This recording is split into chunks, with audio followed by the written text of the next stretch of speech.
Hello listener, मैं आपकी writer अनी उर्फ अनामिका। उम्मीद करती हूँ कहानी आप लोगों को पसंद आ रही होगी। कहानी को लेकर अपनी राय आप लोग मेरे साथ कमेंट सेक्शन में जरूर साझा करें। मुझे आप लोगों के कमेंट का इंतजार रहेगा। कहानी सुनने के बाद प्लीज अगर आपको कहानी पसंद आ रही है तो मेरे चैनल को सब्सक्राइब जरूर करें। चैप्टर 56, वफा की सजा। जहां हर बीतते दिन के साथ सिया की शादी के दिन नजदीक आ रहे थे तो वहीं वैदेही की गलती के कारण मनस और आर्या दोनों ही उससे नाराज थी। इसी बीच मनस के लिए एक पार्टी का इनविटेशन आया। इस बारे में वैदेही ने मनस को इन्फॉर्म कर दिया। मनस ने पार्टी में जाने से इनकार कर दिया और कहा कि आर्या ये सब संभाल लेगी। मनस के कहे मुताबिक वैदेही ने आर्या को पार्टी के बारे में इन्फॉर्म कर दिया तो बेंगलुरु में विदर्भ गरिमा तक पहुंचने की अपनी हर एक मुमकिन कोशिश कर रहा था। इस बारे में मनस और आर्या जान चुकी थी और उन्होंने गरिमा को आगाह भी कर दिया था, मगर उसने उन दोनों की बात मानने से मना कर दिया था और अब वो विदर्भ का सामना करना चाहती थी, मगर वो खुद विदर्भ के सामने नहीं आना चाहती थी। काम के बीच कब शाम बीत गई पता ही नहीं चला। आर्या मनस के कैबिन में आई और उसने चेयर पर बैठे हुए कहा, आई थिंक तुम्हें इस पार्टी को अटेंड करना चाहिए। एक बिजनेस पार्टी है और हमें इसमें काफ़ी सारे अपॉर्चुनिटी मिल सकती हैं हमारी बिजनेस को एक्सपैंड करने के लिए, और हमें जल्द से जल्द हमारी बिजनेस को इंटरनेशनल लेवल पर भी एस्टैब्लिश करना है और वो भी सक्सेसफुली। तो आई थिंक तुम्हें खुद इस पार्टी को ज्वाइन करना चाहिए। आर्या की सारी बातें सुनकर मनस ने कहा, तुम भी इस कंपनी की पार्टनर हो और ये तुम भी हैंडल कर सकती हो। इनफैक्ट मुझसे बेटर हैंडल कर सकती हो, बिकॉज मैं देख नहीं सकती मगर तुम देख सकती हो। तुम्हें नहीं लगता? आर्या को मनस की बात समझ आ रही थी। ऐसा नहीं था कि उसे खुद पर कॉन्फिडेंस नहीं था या फिर उसने ऐसा पहले कुछ कभी नहीं किया था। वो अपनी हर एक बिजनेस मीट को सक्सेसफुली हैंडल करती थी और ये उसके लिए कोई नई बात नहीं थी। वही मनस बस इस पार्टी को अवॉइड करने की कोशिश कर रही थी। भले ही आर्या को इस वक्त इस बात का कारण समझ नहीं आ रहा था, मगर फिर भी इस बात को नजरअंदाज करते हुए आर्या ने कहा, हाँ, मैं बिल्कुल इस कंपनी में पार्टनर हूँ, मगर तुम इस कंपनी की प्रेसिडेंट हो और मुझे लगता है तुम्हें खुद ही अपनी कंपनी को रिप्रेजेंट करना चाहिए। तुम्हारे साथ तो मैं रहूंगी ही, पर तुम्हारा खुद रहना ये ज्यादा बेहतर होगा। अब मनस का मुंह बन गया और उसने चरहती हुए कहा, मुझे नहीं जाना, मैं कुछ वक्त के लिए शांति से रहना चाहती हूँ। मनस की इस बात पर आर्या ने समझाते हुए कहा, मनस, तुम्हारी बिजनेस स्किल्स मुझसे कहीं बेहतर है। ये बात तुम्हें भी अच्छी तरह पता है। इस वक्त हमारी कंपनी को जरूरत है वो इंटरनेशनल कंपनीज के साथ पार्टनरशिप करें। इनफैक्ट बड़ी कंपनीज में ऐसा शेयर होल्डर भी खुद को एस्टैब्लिश करे, उन कंपनियों में स्टेक लेना शुरू करे, और उसके लिए एक तुम्हारे कोलैबोरेशन का तरीका सबसे बेस्ट होता है। आलस करते हुए मनस ने कहा, पर मेरा मन नहीं है। जिस पर आर्या ने मुस्कुराकर कहा, हर बार हमें अपने मन की करने को कहाँ मिलती है। ज्यादातर हमें वही करना होता है जो करने का हमारा मन नहीं होता, क्योंकि सक्सेस हमें वहीं से मिलनी होती है। मुंह बनाकर अलसाई आवाज में मनस ने कहा, तुम नहीं मानोगी ना? मुस्कुराकर आर्या ने कहा, बिल्कुल नहीं, अब जल्दी से रेडी हो जाओ। मैंने तुम्हारे लिए एक बहुत ही खूबसूरत इवनिंग गाउन रेडी करवाया है। बेमन से मनस अपने चेयर से उठी और आर्या के साथ चल दी। दूसरी तरफ बेंगलुरु, गरिमा अपने कमरे में थी और अपने चेयर से सिर टिकाए आसमान की ओर बस एकटक खाली नजरों से देख रही थी। वो अभी इस तरह बैठी हुई थी कि तभी आदित्य कमरे में आया और उसने गरिमा के सामने खाने की प्लेट करते हुए कहा, डिनर रेडी हो चुका है, अब जल्दी से खा लो, तुम्हारी फेवरेट एक सैंडविच बनाई है। मगर गरिमा का ध्यान तो आदित्य पर गया ही नहीं। वो खाली नजरों से आसमान को देख रही थी और उसके आंखों के कोरों से आंसू बह रहे थे। आदित्य ने जैसे ही गरिमा की आंखों से आंसू बहते देखा, उसने अपने अंगूठे से गरिमा की आंसुओं को साफ किया। किसी के हाथों की छुआन अपने चेहरे पर महसूस करते ही गरिमा जैसी नींद से जागी हो और उसका ध्यान जैसे ही अपने सामने आदित्य पड़ गया, वो सीधी बैठ गई। खुद को संभालते हुए गरिमा ने कहा, तुम कब आए? एक छोटी सी झूठी मुस्कुराहट अपने होठों पर लाते हुए आदित्य ने कहा, तभी जब तुम अपने ख्यालों में गुम थी, अपने जख्म को कुरेद कर नासूर बना रही थी। गरिमा ने अपनी नजरें चुरा ली। वह आदित्य के शब्दों में मौजूद ताने को समझ रही थी और उसने आदित्य से कहा, ऐसा कुछ नहीं है, आदि। गरिमा ने अब भी इतना ही कहा था कि आदित्य ने उसकी बात को बीच में काटते हुए कहा, तो फिर क्या बात है? क्यों तुम्हारी आंखों से आंसू बह रहे? मैंने तुम्हें कितनी बार कहा है कि तुम उन सब के बारे में मत सोचा करो। तुम्हें एक बार में बात समझ क्यों नहीं आती? जिस पर गरिमा ने कहा, वो किसी की कहानी नहीं है आदि, वह मेरी आपबीती है, मेरा अतीत है, मेरी यादों का हिस्सा है। कैसे भूल जाऊं? मैं कोई रोबोट नहीं हूं कि एक बटन दबाया और मेमोरी इरेज हो जाए। ऐसा नहीं होता और मैं उसे याद नहीं करना चाहती थी। वही मेरे सामने आ गया तो मैं क्या करूं? गरिमा की इस बात पर आदित्य ने फौरन ही हाथ में पकड़ी प्लेट को नीचे रखा और गरिमा को गले लगाकर कहा, पर तुमने वो सब संभाल लिया था, तो फिर अब उस सब के बारे में याद करके क्यों आंसू आंसू बहा रही हो? तुम्हारे साथ मैं हूं, मनस है, आर्या है, हम सब हैं। हम सब एक है। फिर क्यों है ये डर और क्यों तुम्हें जहां रिएक्ट कर रही हो? तुम्हें रोना है तो रो लो, मगर खुद में ही मत घोटो। तुम्हें पता है मुझे तुम्हें इस तरह देखना बिल्कुल पसंद नहीं। गरिमा ने अपनी आंखें बंद कर लीं और उसने सिसकते हुए कहा, आंसुओं के साथ दर्द बह जाएगा और दर्द बह गया तो नफरत खत्म हो जाएगी, और अगर नफरत खत्म हो गई तो मैं खुद भी खत्म हो जाऊंगी, और अभी मैं जीना चाहती हूं। अपनी आखिरी लाइन कहते हुए गरिमा की आवाज कुछ अलग से ही हो गई, जैसे उसके कहने का मतलब कुछ और ही हो। कैसे ढूंढागा विदर्भ गरिमा को? कैसा होगा विदर्भ और गरिमा का आमना सामना? क्या था गरिमा के कहने का मतलब? कैसे संभालेगा आदित्य गरिमा को? क्या कहाँ पाएगा आदित्य गरिमा से अपने दिल की बात? क्या होगा गरिमा का जवाब? क्या है अतीत के पन्नों में दफन? कहानी में आगे क्या हुआ, जानने के लिए पढ़ें वफा की सजा। चैप्टर 57, वफा की सजा। बातों के दौरान गरिमा के बोलने का ढंग बदला, मगर आदित्य को कुछ समझ नहीं आया कि आखिर गरिमा की बातों का मतलब क्या था। मगर गरिमा ने भी आदित्य को कुछ नहीं बताया और न समझाने की कोई कोशिश की। उसने चुपचाप से आदित्य के हाथ से खाना खाया और गरिमा को खिलाने के बाद आदित्य गरिमा के कमरे से चला गया।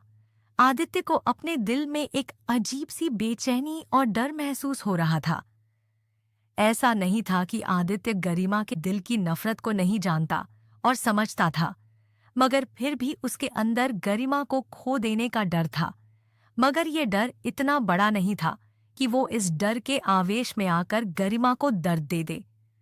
आदित्य के लिए बस ये बात मैटर करती थी कि गरिमा खुश रहे, चाहे किसी और के साथ ही क्यों न सही, और नहीं चाहता था कि गरिमा फिर से उसी नरक में जाए जहां से वो बहुत मुश्किल से बाहर आई है। दूसरी तरफ गरिमा बेड पर लेटी हुई थी और खाली आंखों से कमरे की सीलिंग को देख रही थी। उसकी आंखों में नींद नहीं थी। उसकी आंखों के आगे आज दोपहर का वक्त घूमने लगा। फ्लैशबैक। गरिमा का स्कूल लास्ट पीरियड चल रही थी और विदर्भ स्कूल विजिट के लिए आया हुआ था, पर गरिमा इस बात से अनजान थी। स्कूल के प्रिंसिपल ने खुद विदर्भ को अटेंड किया था, क्योंकि विदर्भ देश का एक जाना माना बिजनेसमैन था। विदर्भ को स्कूल का टूर कराते हुए प्रिंसिपल ने कहा, जैसा कि आप जानते ही हैं सर कि ये स्कूल देश के बेस्ट स्कूल में से एक है। आपके बच्चों को यहाँ किसी भी तरह की कोई भी प्रॉब्लम नहीं होगी और उन्हें बेस्ट एजुकेशन और फैसिलिटी दी जाएंगे। और ये सिर्फ आपके बच्चों के लिए नहीं है, यहाँ आने वाले हर बच्चों के लिए है। इनफैक्ट यहाँ का एनवायरनमेंट भी काफ़ी ज़्यादा फ्रेंडली है और इसका कारण है यहाँ के टीचर्स। प्रिंसिपल के साथ चलता हुआ विदर्भ खामोशी से बस उनकी बातों को सुन रहा था। विदर्भ को स्कूल काफी पसंद आया था, मगर उसे वहां इस वक्त बहुत ज्यादा समय नहीं बिताना था, इसलिए उसने जल्दी ही स्कूल टूर को खत्म किया और बाहर जाने लगा। स्कूल से बाहर निकलते हुए विदर्भ की नजर एक लड़की पर पड़ी, जिसकी आंखों पर पट्टी बंधी हुई थी और उसके इर्द गिर्द बच्चे खेल रहे थे और वह लड़की उन बच्चों को पकड़ने की कोशिश कर रही थी। बच्चे बार बार उस लड़की को छूकर भाग ग रहे थे। विदर्भ ने थोड़ा ध्यान से देखा और उससे पहचानते देर नहीं लगी कि वो लड़की कोई और नहीं, गरिमा है। गरिमा को देखकर विदर्भ इतना ज्यादा खुश हो गया कि उसने अपने आसपास के माहौल पर बिल्कुल ध्यान नहीं दिया और सीधे गरिमा की ओर बढ़ गया। वो सीधे गरिमा के पास गया और उसे अपने गले से लगा लिया। इस वक्त विदर्भ की खुशी का कोई ठिकाना नहीं था। तो वही गरिमा ने खुद को जब किसी की बाहों में महसूस किया तो उसके अंदर एक बेचैनी और डर ने जगह बना ली। आंखों पर पट्टी होने के कारण वह उस इंसान को देख तक नहीं पा रही थी, मगर एक अनजाना डर उसके दिल में समा चुका था, क्योंकि वह एहसास काफी जाना पहचाना था। गरिमा उस आदमी की बाहों में छटपटाने लगी और खुद को किसी तरह उस इंसान से दूर कर एक झटके से अपने आंखों पर से पट्टी हटाई तो अपने सामने विदर्भ को खड़ा देख उसकी आंखें हैरत और डर से फैल गईं। भले ही उसने अंदाजा पहले ही लगा लिया था, लेकिन वह अपने दिल की बात को, उसके एहसास को किसी भी तरह से बस झुठला देना चाहती थी।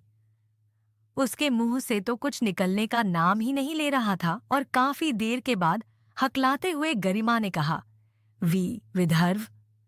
गरिमा ने बस ये एक शब्द कहा था, मगर उसके मुंह से निकली आवाज काफी धीमी और हल्की थी, जिसे सुनना इतना आसान नहीं था।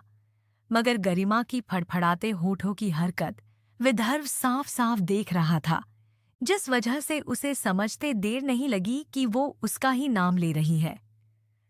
विदर्भ इस वक्त इतनी खुशी महसूस कर रहा था जितनी खुशी उसने शायद ही अपनी जिंदगी में कभी महसूस की हो। विदर्भ आंखों में चमक के साथ गरिमा की ओर बढ़ रहा और उससे कहा, मैंने तुम्हें पता नहीं कहाँ कहाँ ढूंढा, फाइनली तो मुझे मिल गई। तुम्हें इस तरह अपने सामने देखकर मुझे कितनी खुशी हो रही है, मैं तुम्हें बता तक नहीं सकता। विदर्भ की आवाज सुन गरिमा अपने होश में आई। विदर्भ के शब्दों को सुन गरिमा को ऐसा लग रहा था जैसे कोई उसके कानों में पिघला गर्म शीशा डाल रहा हो। विदर्भ गरिमा को वापस से गले लगाने ही वाला था कि तभी गरिमा ने उससे हाथ दिखाकर रोक दिया और बिना कुछ कहे वहां से मुड़कर स्कूल के मेन गेट की ओर बढ़ गई। वो काफी तेज कदमों से मेन गेट की ओर बढ़ रही थी। विदर्भ ये देखकर हैरान हुआ, उसे तो एक पल के लिए कुछ समझ ही नहीं आया, मगर वो गरिमा को खुद से दूर नहीं जाने दे सकता था, जिस कारण वह तेज कदमों से गरिमा की ओर बढ़ने लगा। मगर विदर्भ को अपने पास आता देख गरिमा भागने लगी और गरिमा का पीछा करते हुए विदर्भ भी उसके पीछे भागने लगा।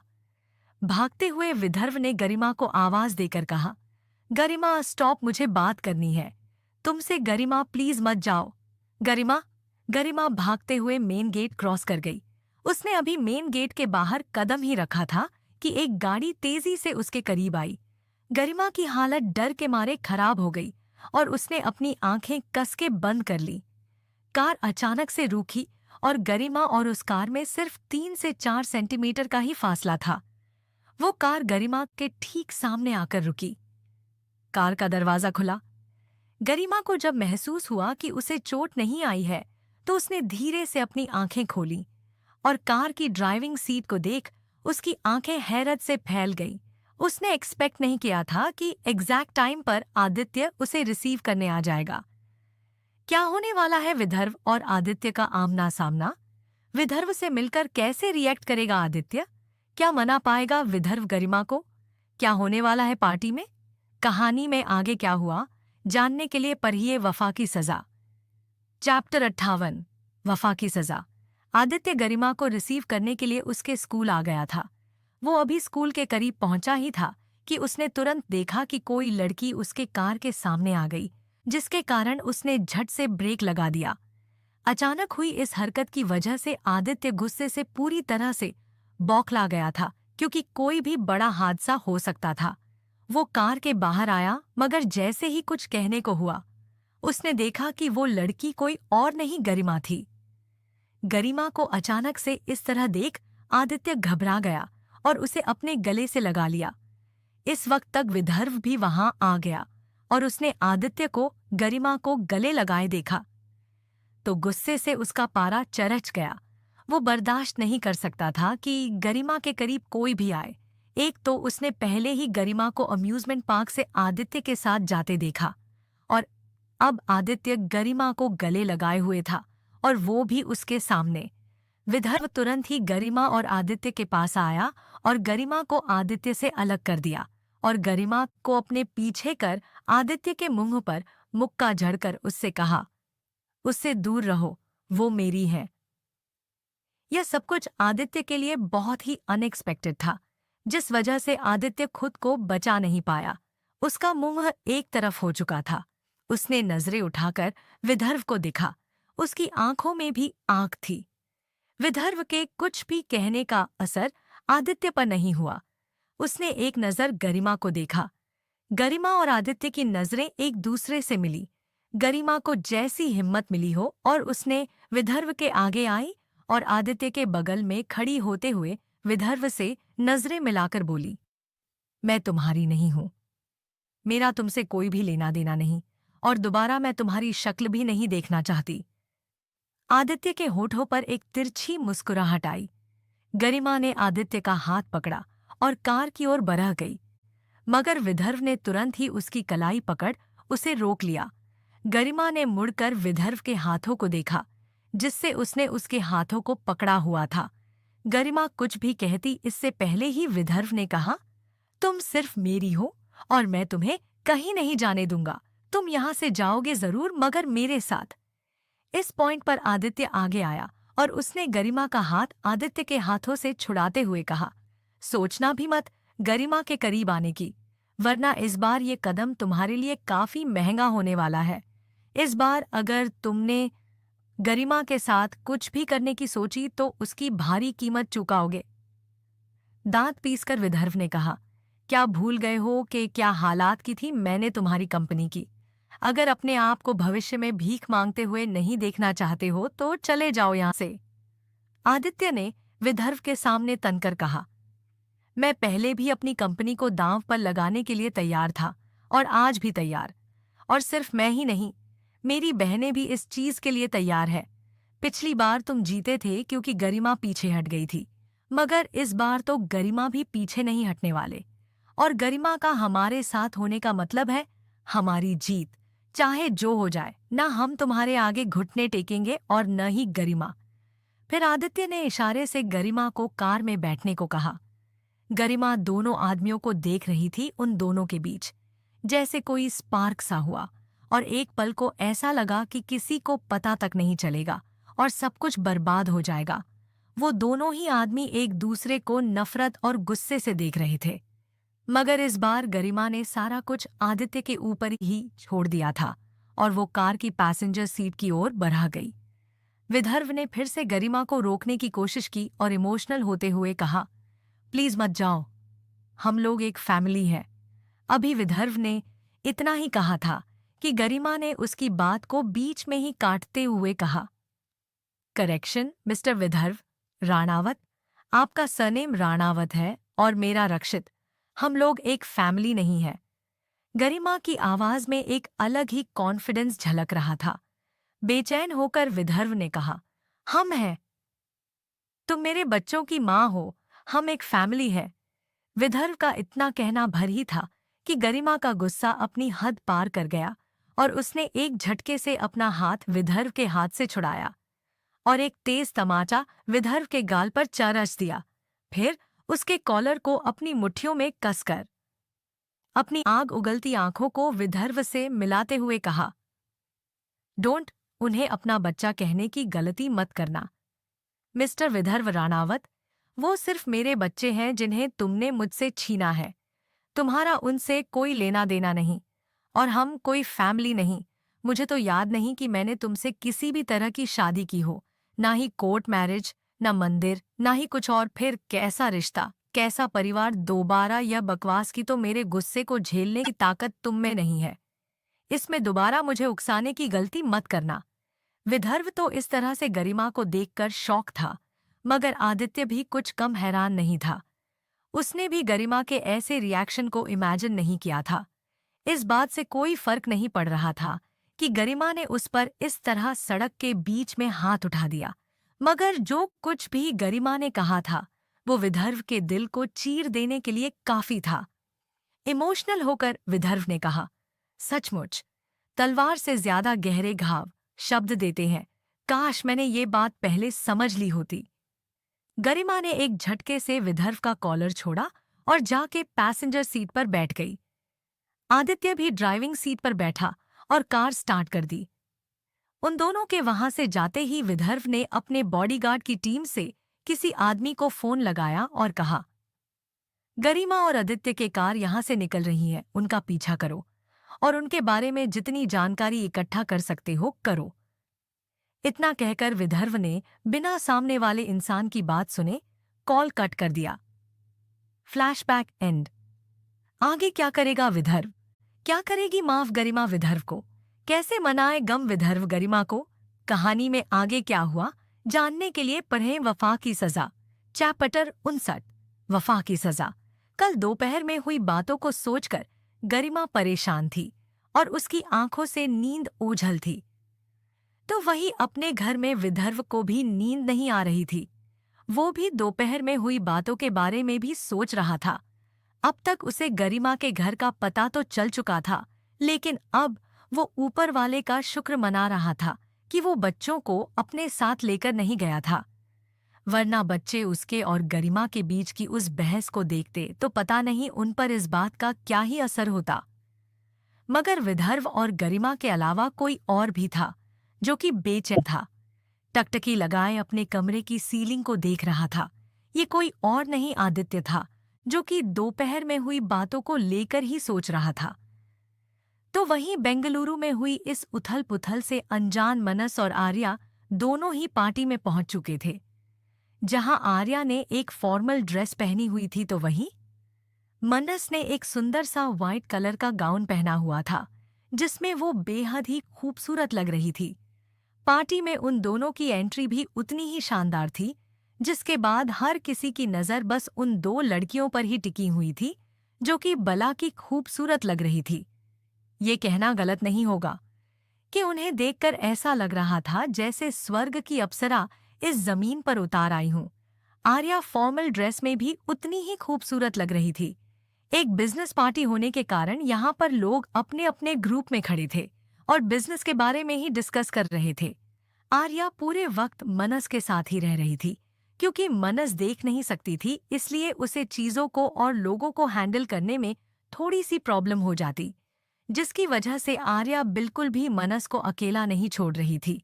बिजनेस रिलेटेड सारे डिस्कशन मनस खुद ही कर रही थी। मनस ने कई सारी कंपनीज के साथ रिलेशन बेटर किए और उन्हें कुछ नए प्रेशर में अपने साथ इन्वेस्ट करने के लिए रेडी किया। मनस और आर्या अभी कुछ बिजनेसमैन के साथ बात कर ही रही थी। यह पीछे से किसी ने उन्हें आवाज देते हुए कहा, मानसा आचार्य, सोचा नहीं था कि आप मुझे यहाँ देखने को मिलेंगे। मनस के लिए वो आवाज अनजान भी थी और जानी पहचानी भी। उसे कुछ समझ नहीं आ रहा था, लेकिन वो नाम जो उसने लिया था, उस नाम को सुनकर मनस अंदर ही अंदर कांप रही थी। आर्या की हालत भी डर से खराब हो रही थी और दोनों ही लड़कियां बहुत ही आहिस्ते से पीछे मुड़ी। मनस को भले ही समझ नहीं आया था कि उसके सामने कौन है, मगर उसने कहीं ना कहीं अंदाजा लगा लिया था। मगर आर्या की हालत उस इंसान का चेहरा देखते ही डर के मारे खराब हो गए। उस इंसान ने आर्या और मनस को देखकर कहा, मिस मानसा आचार्य, काफी लंबा वक्त हो गया आपसे मिले। आवाज और उस इंसान के मुंह से निकले नाम की वजह से मनस को भले ही अंदाजा हो चुका था, मगर वो अपने दिमाग के इस बात पर यकीन नहीं करना चाहती थी। वही हकलाते हुए आर्या ने कहा, मान। मनस ने आर्या की बात सुन ली और जिसके बाद उसके शक करने का तो अब कोई कारण ही नहीं रहा था। अपने डर को छुपाने की कोशिश करते हुए मनस आगे आई और उसने कहा, हेलो मिस्टर, सॉरी मैं देख नहीं सकती, तो बस मैं पहचान नहीं पा रही। आप कौन हैं? मानस के चेहरे पर एक तिरछी से मुस्कुराहट आई। वो हल्का सा मनस के ऊपर झुका और धीरे से मनस के कानों में कहा, 6 महीने पहले उस रात को इतनी आसानी से भूल गई। यकीन नहीं होता, या फिर सिर्फ दिखावा कर रही हो? मनस की हालत डर के मारे खराब हो गई। आर्या तुरंत ही माहौल को समझते हुए धीरे से मनस और मानस के बीच में आई और मानस को मनस से दूर करते हुए कहा, मिस्टर सहगल, आपसे कोई कैसे अनजान हो सकता है? बिजनेस इंडस्ट्री में आपके और हमारी जैसे लोग बहुत कम ही हैं जो इस रूल कर सकते हैं। कहते हुए आर्या ने अपने होठों पर छोटी सी फेक कॉन्फिडेंट स्माइल लाने की कोशिश की। जहां मानस को देखकर मनस और आर्या एक दूसरे को संभालते हुए मानस का सामना करने की कोशिश कर रहे थे, तो वहीं दूसरी तरफ बेंगलुरु में आज की गरिमा से मुलाकात के बाद तो उसकी आंखों से नींद उड़ी चुकी थी। वो बेड से उठा और सीधे अपने स्टडी रूम में चला गया। अपना लैपटॉप ओपन किया और उस पर काम करने लगा। काफी देर तक यूं ही काम करने के बाद विदर्भ ने अपना लैपटॉप बंद किया और अपनी चेयर से टिककर खुद से ही बोला, तुम बस मेरी हो। अगर तुम्हें वापस अपना बनाने के लिए मुझे वापस से वही विदर्भ रणावत बनना पड़े, तब भी मुझे कोई फर्क नहीं पड़ता। मैं तुम्हें खुद से दूर कभी जाने नहीं दूंगा। तुम मेरे लिए अब सब कुछ हो गरिमा। गरिमा, भले ही मैं अतीत में बहुत गलतियां की है, मैं अपनी हर एक गलती सुधारने के लिए तैयार हूं, मगर मैं तुम्हें किसी और की करीब नहीं जाने दे सकता। मैं ये कभी बर्दाश्त नहीं कर पाऊंगा। कहते हुए विदर्भ की आंखों में अलग ही जिद और जुनून दिख रहा था। विदर्भ अभी चेयर से पीठ टिकाए बैठा ही हुआ था कि प्रिंटर से कुछ पेपर्स बाहर आने लगे। विदर्भ ने उन प्रिंट आउट को ध्यान से चेक किया और उसके होठों पर एक कॉन्फिडेंट और कनिंग स्माइल आ गई। उसकी आंखों में उसकी जीत दिखाई दे रही थी। क्या करने जा रहा है विदर्भ? क्या है उन प्रिंटआउट्स में? किस रात की बात कर रहा था मानस? कैसे संभालेगी मनस खुद को? कहानी में आगे क्या हुआ जानने के लिए पढ़िए वफा की सजा। चैप्टर 60, वफा की सजा। जहां बेंगलुरु में एक तरफ गरिमा विदर्भ के इस तरह उसके सामने आने से कुछ परेशान और दुखी थी, तो वहीं विदर्भ गरिमा को वापस अपनी जिंदगी में लाने के लिए पूरी प्लानिंग कर चुका था, जिसके लिए उसने ये डिसाइड कर लिया था कि जरूरत पड़ने पर वो वापस पुराना विदर्भ भी बन सकता है। तो वहीं पुणे में जब आर्या और मनस एक बिजनेस पार्टी को अटेंड करने गई थी, तब वहां पर उनका सामना मानस सहगल से हो गया।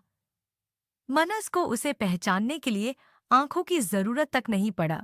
आर्या और मनस दोनों की हालत डर के मारे खराब हो गई। वो दोनों ही खुद को कॉन्फिडेंट दिखाने की कोशिश कर रही थी, मगर उनकी हथेलियां पसीने से भीग चुकी थीं। आर्या का जवाब सुन मानस मुस्कुराया और उसने कहा, बिल्कुल, हमें कोई भूल भी कैसे सकता है। इस बार मनस ने खुद को संभालते हुए कॉन्फिडेंटली कहा, सॉरी मिस्टर सहगल, मैं आपको पहचान नहीं पाई थी, जिसके लिए मैं आपसे माफी मांगती हूँ। बट मैं आपको करेक्ट करना चाहूंगी। मेरा नाम मानस आचार्य नहीं, मनसा आचार्य है। मैं आचार्य कॉन्ग्लोमरेट की प्रेसिडेंट हूँ। शायद आपने मुझे कोई और समझ लिया। मानस की मुस्कुराहट और ज्यादा बड़ी हो गई, मगर वो अपनी पैनी नजरों से मनस को ही देख रहा था।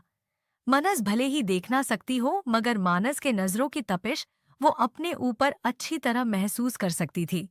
मानस भले ही मुस्कुरा रहा था, मगर वह गुस्से से अपने दांतों को भी पिस रहा था। मनस और आर्या दोनों ही ज्यादा वक्त तक मानस का सामना नहीं करना चाहती थी, इसलिए मांग से पीछा छुड़ाने की कोशिश में आर्या ने कहा, हम लोग कुछ और बिजनेसमैन और इन्वेस्टर से बात करनी है। Excuse me mister Sehgal. Manas कुछ कर नहीं पाया और मनस और आर्या दोनों ही वहां से फौरन चली गईं। वो दोनों लड़कियां पार्टी हॉल के एक कोने में आ गईं। उन दोनों ने ही चैन की सांस भरी। फिर धीमी आवाज में मनस ने दांत पीसते हुए कहा, क्या तुम पता नहीं लगा सकती थी कि कौन कौन इस पार्टी का हिस्सा बनने जा रहा है? आर्या, तुम लापरवाह कैसे हो सकती हो? तुमने एक बार भी इस बारे में पता नहीं लगाया। आर्या भी काफी ज्यादा परेशान थी। उसने मनस को जवाब देते हुए कहा, मुझे क्या पता था कि ये हमें यहाँ मिल जाएगा। ट्रस्ट मी, मुझे दूर दूर तक इस बारे में कोई आइडिया नहीं था। हल्के चिढ़ के साथ मनस ने कहा, अब हम क्या करें? तुम पर ट्रस्ट करके फिर अब मैं क्या ही कर लूंगी? मानस ने ऑलरेडी मुझे देख लिया है। उसे वक्त नहीं लगेगा सब कुछ मेरे बारे में पता लगाने में। एक तो इतनी मुश्किल से हमने उसे इंडिया से बाहर भेजा था, एक तो वो अचानक वापस आ गया, और उसके बाद उसने मुझे भी आइडेंटिफाई कर लिया है। इससे पीछा कैसे छुड़ाया जाए, इस बारे में सोचकर बताओ। प्रॉब्लम मुझे भी पता है, मुझे सॉल्यूशन चाहिए। मनस को शांत करते हुए आर्या ने कहा, थोड़ा वक्त दें, मैं कुछ सोचती हूँ। एंड आई थिंक इस बारे में हमें आदित्य भैया को भी बता देना चाहिए और जल्द से जल्द उन्हें वापस आने को कहना चाहिए। एक तरफ विदर्भ, दूसरी तरफ मान। आई थिंक हमें गरिमा और आदित्य भैया को वापस बुला लेना चाहिए। मनस ने झट से आर्या का हाथ पकड़ के दबा दिया और उसे आगे इस बारे में बात करने से रोक दिया, और फिर धीरे से कहा, क्या कर रही हो आर्या? थोड़ा धीमे, कुछ भी बोलते हुए ये तो ध्यान रखो कि कहाँ पर हो। आर्या को अपनी गलती का एहसास हुआ और उसने कहा, मैं माफी चाहता हूँ। आई थिंक हमें जल्दी ही पार्टी से बाहर निकलना चाहिए। मुझे नहीं लगता कि हमारा ज्यादा देर तक पार्टी में रहना सही होगा। अपने चेहरे पर आया हुआ पसीना पोंछते हुए मनस ने सर हिलाकर कहा, यू आर राइट। क्या करना था ये तो डिसाइड हो चुका था, मगर कैसे ये अब तक डिसाइड नहीं हुआ था, क्योंकि उन दोनों को पार्टी से तो निकलना था मगर मानस के नजरों से बचकर, और ये इतना आसान नहीं होने वाला था, जिस कारण दोनों ही लड़कियां परेशान थीं। पार्टी का माहौल देखते हुए आर्या ने मनस से कहा, आई थिंक हमें थोड़ी देर तक इस पार्टी का हिस्सा बने रहना होगा। कम से कम आधे घंटे तक तो हम इस पार्टी से नहीं निकल सकते, मगर इस बीच कोई मौका मिलता है तो हम लोग तुरंत ही बाहर निकल जाएंगे। आर्या के बात पर सहमति जताते हुए मनस ने अपना सिर हिला दिया। अब उन दोनों लड़कियों को और भी ज्यादा सतर्क रहने की जरूरत थी। वह दोनों ही फिर से पार्टी का हिस्सा बन गई, मगर आर्या पैनी नजरों से पूरे पार्टी में अपनी नजर दोहराई जा रही थी और मानस को ढूंढने की कोशिश कर रही थी, क्योंकि किसी की भी नजर से बचने के लिए सबसे पहले हमें खुद उस इंसान के ऊपर अपनी नजर रखने की जरूरत होती है। और इस वक्त आर्या यही कर रही थी। एक बिजनेस पार्टी होने के कारण यहाँ पर कोई खास एक्टिविटी नहीं हो रही थी, और ये ना ही बहुत ज्यादा फन लविंग थी।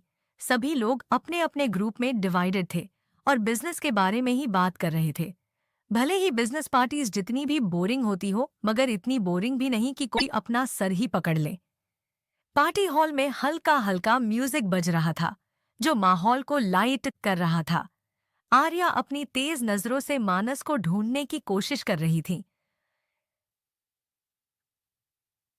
मगर मानस की नजर तो ऑलरेडी उन दो लड़कियों पर ही थी, जो दूर खड़ा किसी बिजनेसमैन से बात करते हुए आर्या और मनस पर ही अपनी नजरें टिकाए हुए था। क्या है मानस के साथ कनेक्शन? क्या है मानसा और मनस की गुत्थी? कैसे बचेगी मनस मानस से? क्या होने वाला है पार्टी में आगे? लुका छुपी के इस खेल में किसकी होगी जीत और कौन चखेगा हार का स्वाद? कहानी में आगे क्या हुआ जानने के लिए पढ़िए वफा की सजा।